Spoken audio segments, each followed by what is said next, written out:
بسم اللہ الرحمن الرحیم۔ ابتدا ہے رب جلیل کے نام سے جو بہت مہربان اور نہایت رحم کرنے والا ہے۔ السلام علیکم۔ اپنے چینل میں آپ کو خوش آمدید کہتی ہوں۔ میرے اس چینل کا بنیادی مقصد آپ کو اسلامی تعلیمات سے آگاہی دینا اور اس کے ساتھ ساتھ سلیبس میں سے کچھ حصہ کور کروانا ہے۔ اسی لحاظ سے ہم نے مختلف جماعتوں کے سلیبس دیکھے ہیں۔ آج ہم جو سبق پڑھنے لگے ہیں وہ جماعت ہشتم کی اسلامیات کی کتاب سے لیا گیا ہے، اور اس سبق کا عنوان ہے خلق عظیم۔ خلق عظیم کا مطلب ہے بہترین اخلاق، اور یہ لفظ نبی کریم صلی اللہ علیہ وسلم کی سیرت و کردار کے حوالے سے بولا جاتا ہے۔ اس سبق کو پڑھ کر ہمیں پتہ چلے گا کہ نبی کریم صلی اللہ علیہ وسلم اخلاق و کردار کے کس بلند مرتبے پر فائز تھے۔ تو آئیے ہم اپنا سبق شروع کرتے ہیں۔ پہلے ہم اس سبق کی پڑھائی کریں گے اور اس کے بعد ہم اس کی مفہوم و وضاحت کریں گے، اور پھر ہم اس کے مشکل سوالات حل کریں گے۔ یہ نبوت کا چوتھا سال ہے۔ اللہ کے رسول صلی اللہ علیہ وآلہ وسلم قریش کو اعلانیہ بت پرستی چھوڑنے اور ایک اللہ کی بندگی کی دعوت دے رہے ہیں۔ قریش جواب میں شدید مخالفت پر اتر آئے ہیں اور اب اس سچی دعوت کو روکنے کے لیے اوچھے ہتھ کنڈوں کا استعمال کرنا شروع کر دیتے ہیں۔ قریش کے 25 بڑے سرداروں نے حرم میں جمع ہو کر فیصلہ کیا کہ اس دعوت کو ہر صورت روکا جائے۔ قریش نے اپنی مذموم کارروائیوں کا آغاز کمزور مسلمانوں سے کیا۔ جب انہوں نے دیکھا کہ کسی ایک بھی مسلمان کے پائے استقلال میں لغزش نہیں آئی تو انہوں نے ذات نبی صلی اللہ علیہ وآلہ وسلم کو نشانہ بنایا اور آپ کو طرح طرح سے ستانے لگے۔ ایک مرتبہ آپ حرم کعبہ میں نماز پڑھ رہے تھے۔ قریش کے کچھ لوگ بھی وہیں بیٹھے ہوئے تھے، جن میں ابو جہل بھی تھا۔ ان میں سے ایک نے کہا کہ کون ہے جو فلاں جگہ سے اونٹ کی اوجری اٹھا کر لائے اور جب محمد صلی اللہ علیہ وسلم سجدہ کریں تو ان کی پیٹھ پر رکھ دے۔ اس پر ایک بدبخت اٹھا اور اوجری لا کر آپ کے دونوں کندھوں کے درمیان رکھ دی۔ آپ کے حقیقی چچا ابو لہب اور دیگر لوگوں کے گھروں کی دیواریں آپ کے گھر سے متصل تھیں۔ یہ بدبخت لوگ باہر سے گندگی اٹھا کر لاتے اور نشانہ لے کر ہنڈیا میں پھینک دیتے، یا آپ نماز پڑھ رہے ہوتے تو آپ پر پھینک دیتے۔ ابو لہب کی بیوی ام جمیل آپ کے دروازے کے سامنے کانٹے ڈال دیتی۔ یہ عورت آپ کو گالیاں بھی دیتی، مگر آپ یہ سب کچھ نہایت صبر و استقامت سے برداشت کرتے رہے، یہاں تک کہ ان لوگوں نے آپ کو قتل کرنے کا منصوبہ بھی تیار کر لیا، مگر اللہ تعالیٰ نے آپ کو ان ظالموں سے بچا لیا اور آپ ہجرت کر کے مدینہ تشریف لے گئے۔ ہجرت کے بعد بھی ان لوگوں نے آپ کا پیچھا نہیں چھوڑا اور آپ کو بدر، احد اور احزاب میں ان کے مقابلے پر نکلنا پڑا۔ اس دوران میں ان سے جو بھی بن پڑتا تھا انہوں نے کیا، اور آپ کی ذات اور پیغام کی مخالفت میں جو کچھ کرنے کی طاقت رکھتے تھے کر گزرے۔ رسول اکرم صلی اللہ علیہ وآلہ وسلم کو مکہ چھوڑے ہوئے 8 سال ہو چکے ہیں۔ قریش نے 3 بار مدینے پر چڑھائی کی مگر اپنے مقصد میں کامیاب نہ ہو سکے۔ اب آپ مکہ کو فتح کرنے کا ارادہ فرماتے ہیں اور 10,000 کا لشکر لے کر مکہ پر چڑھائی کرتے ہیں۔ اہل مکہ کے لیے اس عظیم اسلامی لشکر کا مقابلہ کرنا ممکن نہیں تھا۔ ہلکی سی لڑائی کے بعد مکہ فتح ہو گیا۔ یہ وہی شہر ہے جس کے رہنے والوں نے اللہ کے رسول صلی اللہ علیہ وآلہ وسلم کو اس شہر سے نکال دیا تھا۔ اب آپ فاتح ہیں اور آپ کے خلاف حرکتیں کرنے والے مفتون ہیں۔ ایک بڑا مجمع آپ کی بات سننے کے لیے تیار ہے۔ خطبے کے بعد آپ نے مجمع پر نظر ڈالی تو قریش سامنے تھے۔ ان میں وہ بھی تھے جنہوں نے اسلام کو مٹانے کے لیے ایڑی چوٹی کا زور لگایا تھا۔ وہ بھی تھے جن کی زبانیں رسول اللہ صلی اللہ علیہ وسلم پر گالیوں کی بارش برسایا کرتی تھیں۔ وہ بھی تھے جنہوں نے آپ کے راستے میں کانٹے بچھائے، اور وہ بھی تھے جو آپ کو جان سے مار دینے کے لیے تیار ہو گئے تھے، اور وہ بھی تھے جنہوں نے آپ کے ساتھیوں کو تپتی ہوئی ریت پر لٹا کر ان کے سینوں کو آگ سے داغا تھا۔ رحمت عالم نے ان کی طرف دیکھا اور پوچھا، تم کو کچھ معلوم ہے تمہارے ساتھ کیا ہونے والا ہے؟ سب نے کہا، آپ کریم بھائی ہیں اور کریم بھائی کے بیٹے ہیں۔ آپ نے فرمایا، تو میں تم سے وہی بات کہتا ہوں جو حضرت یوسف علیہ السلام نے اپنے بھائیوں کو کہی تھی۔ پھر آپ نے فرمایا، لا تثریب علیکم الیوم، آج تم پر کوئی گرفت نہیں ہے۔ پیارے بچوں، یہی وہ عظیم کردار ہے جس کے بارے میں خالق ارض و سما نے فرمایا وَإِنَّكَ لَعَلَىٰ خُلُقٍ عَظِيمٍ، اور بے شک آپ اخلاق کے بڑے مرتبہ پر فائز ہیں۔ اگر رسول اللہ صلی اللہ علیہ وآلہ وسلم کی جگہ کوئی اور ہوتا تو مکہ کے سرداروں میں سے ایک شخص بھی نہ بچ پاتا۔ ایسا طرز عمل صرف وہی اپنا سکتا ہے جو خلق عظیم کے مرتبے پر فائز ہو۔ آپ کی سیرت طیبہ خلق عظیم کا بہترین نمونہ ہے۔ حضرت عائشہ رضی اللہ تعالیٰ عنہا فرماتی ہیں کہ آپ نے کبھی بھی اپنی ذات کے لیے انتقام نہیں لیا۔ ابھی ہم نے سبق خلق عظیم کی ریڈنگ کی ہے۔ جب ہم اس سبق کو پڑھتے ہیں تو آپ کو پتہ چلے گا کہ اس سبق کے اصل میں دو حصے ہیں۔ پہلے حصے میں یہ بتایا گیا ہے کہ جب نبی کریم صلی اللہ علیہ وسلم نے نبوت کا اعلان کیا تو قریش مکہ جو آپ کو صادق اور امین کہتے تھے اور آپ سے اپنے مسئلے مسائل کے حل پوچھا کرتے تھے، اپنے جھگڑوں کے فیصلے کروایا کرتے تھے، وہ کس طرح سے آپ کے جانی دشمن بن گئے۔ وہی قریش مکہ جنہوں نے ہمیشہ آپ کا احترام کیا، وہ آپ کو تنگ کرنے کے لیے اونچے ہتھ کنڈوں پہ اتر آئے، اور وہ کبھی آپ کے گھر کے آگے گندگی پھینک دیتے تھے، کبھی جو ہے وہ آپ کے راستے میں کانٹے بچھاتے تھے، کبھی جب آپ حرم کعبہ میں نماز پڑھ رہے ہوتے تھے تو آپ کے پیٹھ پر اونٹ کی اوجڑی یا اور کوئی اس طرح کی گندی چیزیں لا کے رکھ دیتے تھے۔ یعنی جب آپ اس سبق کا پہلا حصہ پڑھ رہے تھے تو آپ کو پتہ چلا ہوگا کہ اس میں ہمیں یہ بتایا گیا تھا کہ رسول اکرم صلی اللہ علیہ وسلم کے ساتھ قریش مکہ نے کتنا برا سلوک کیا جب نبی کریم صلی اللہ علیہ وسلم نے نبوت کا اعلان کیا۔ جب آپ صلی اللہ علیہ وسلم نے انہیں بتوں کی پرستش سے منع کیا تو وہ کس طرح آپ کے خلاف ہو گیا۔ اتنا انہوں نے آپ کو تنگ کیا، اتنا تنگ کیا کہ رسول اکرم صلی اللہ علیہ وسلم کو اپنا گھر بار چھوڑ کر مکہ سے مدینہ ہجرت کرنی پڑی۔ جب آپ مکہ سے ہجرت کر کے مدینہ تشریف لے گئے تو وہاں پر بھی قریش مکہ نے آپ کو چین سے بیٹھنے نہیں دیا اور وہ بار بار مدینے پر چڑھائی کرتے تھے تاکہ اسلام کو اور مسلمانوں کو نیست و نابود کر دیں۔ لیکن اللہ تعالیٰ نے ان کے ہر حملے کو، ان کی ہر کوشش کو ناکام بنائے۔ غزوہ بدر میں، غزوہ احد میں، غزوہ خندق میں ان کو شکست ہوئی۔ اس کے بعد جب مسلمانوں کے قدم مدینہ میں جم گئے اور نبی کریم صلی اللہ علیہ وسلم کو اس چیز کا احساس ہوا کہ اب مسلمان کسی حد تک جو ہیں مستحکم ہو گئے ہیں، تو آپ صلی اللہ علیہ وسلم نے مکہ کو فتح کرنے کا ارادہ فرمایا، اور اس ارادے کے ساتھ آپ صلی اللہ علیہ وسلم نے مکہ کی طرف روانگی کی۔ آپ صلی اللہ علیہ وسلم لشکر لے کے مکہ کی طرف روانہ ہوئے۔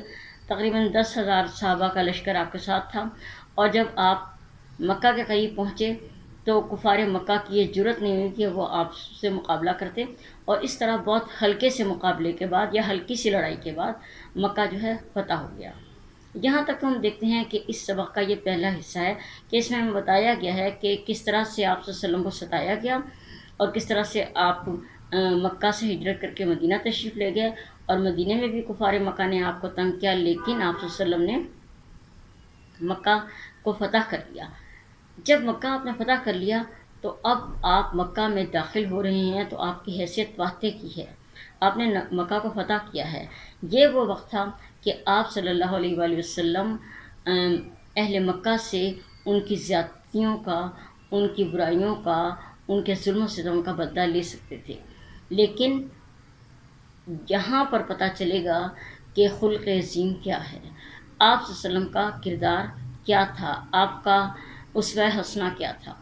جب آپ صلی اللہ علیہ وسلم نے مکہ کو فتح کر لیا تو اہل مکہ ایک مجمع کی صورت میں آپ کے سامنے آئے۔ آپ صلی اللہ علیہ وسلم نے خطبہ دیا اور اس کے بعد آپ نے پوچھا کہ تم کیا سمجھتے ہو کہ تمہارے ساتھ کیا برتاؤ کیا جائے گا؟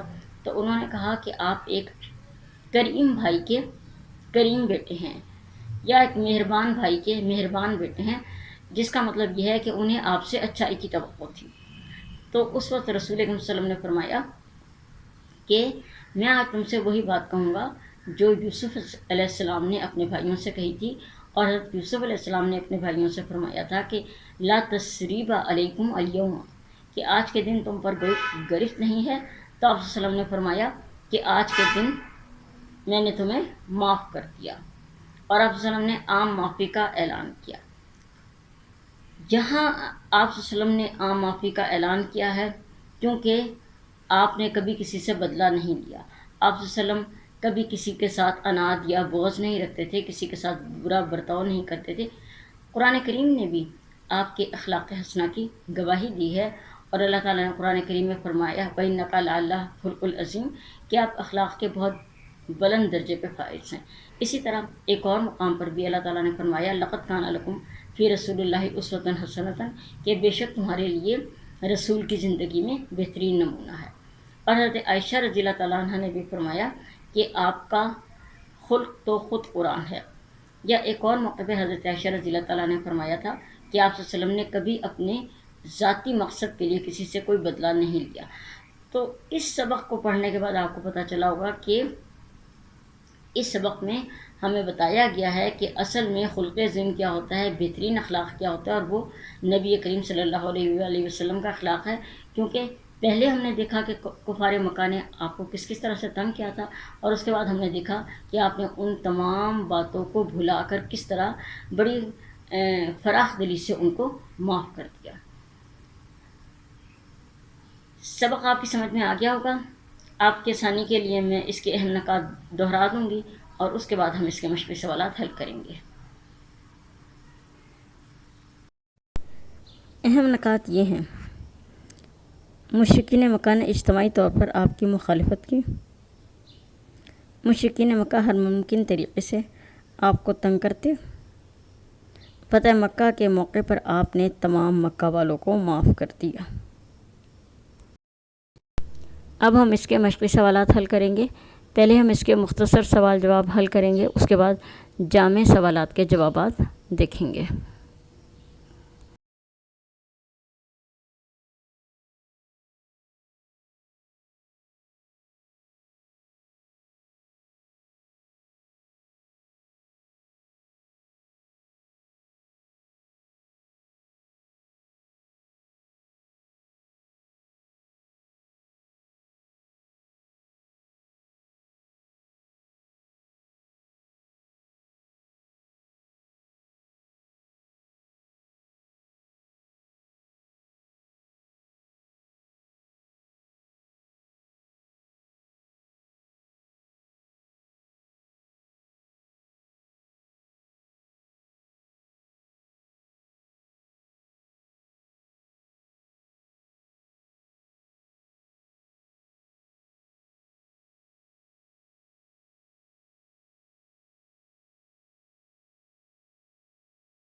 ویڈیو دیکھنے کا شکریہ، اور اگر اس ویڈیو سے آپ کو سبق سمجھنے میں آسانی ہوئی تو پلیز کمنٹ کر کے بتائیے گا۔